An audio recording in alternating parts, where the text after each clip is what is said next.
맞춤법은 소리나는 대로 적어라? 과장님, 그럼 혹시 설납장이 뭔지 아세요?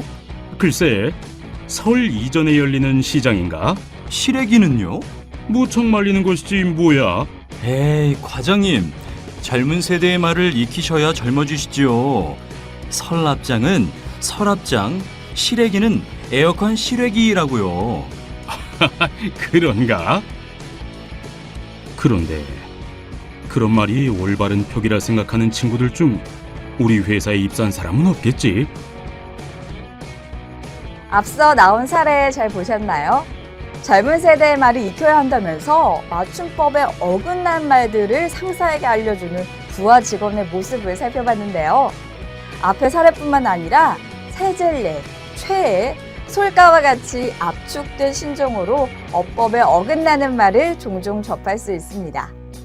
하지만 세대 간의 소통을 위해서는 표준어를 좀 더 잘 아는 것이 중요하지 않을까요? 지금부터 맞춤법과 표준어의 의미와 맞춤법 총칙에 대해 살펴보도록 하겠습니다. 맞춤법과 표준어란 무엇일까요? 쉬워 보이는 질문인데 답하는 것이 그리 간단하지만은 않습니다.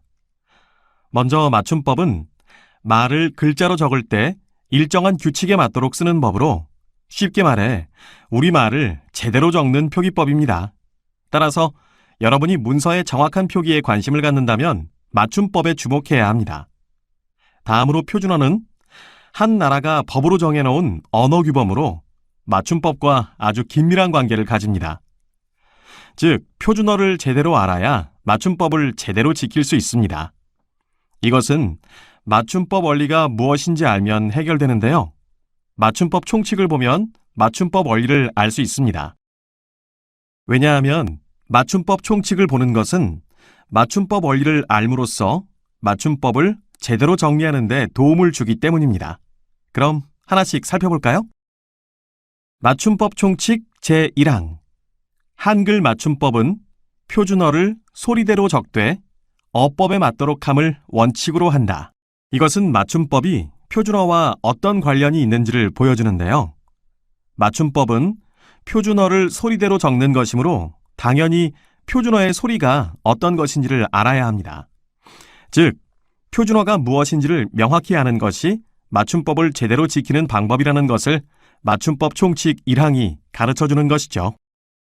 그런데 1항에는 아주 어려워 보이는 또 다른 말이 등장합니다. 어법에 맞도록 한다가 그것인데요. 어법에 맞도록 한다는 것은 무엇일까요?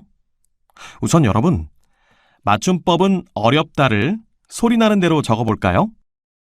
실제로 여러분은 이렇게 소리냅니다. 하지만 여러분이 이렇게 적는다면 무슨 뜻인지 알아볼 수 있을까요? 당연히 알아보기 어렵겠죠? 그래서 맞춤법은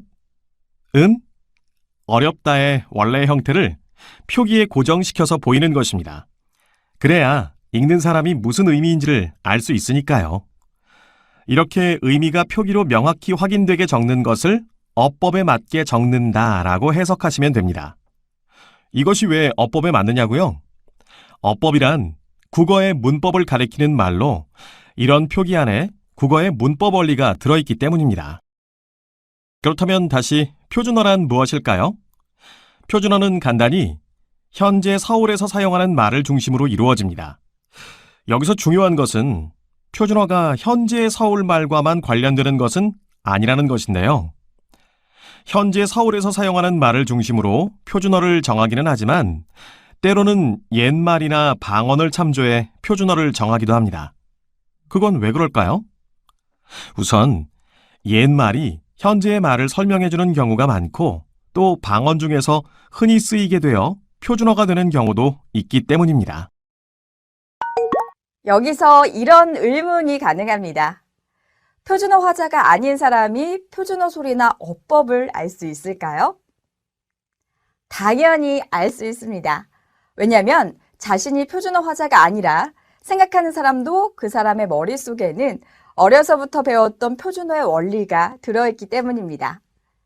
자신이 말하는 말 하나, 자신이 배운 표준어 하나, 이렇게 두 가지 언어를 자연스럽게 쓰고 있지만 두 말의 어법에 관한 원리는 거의 동일합니다.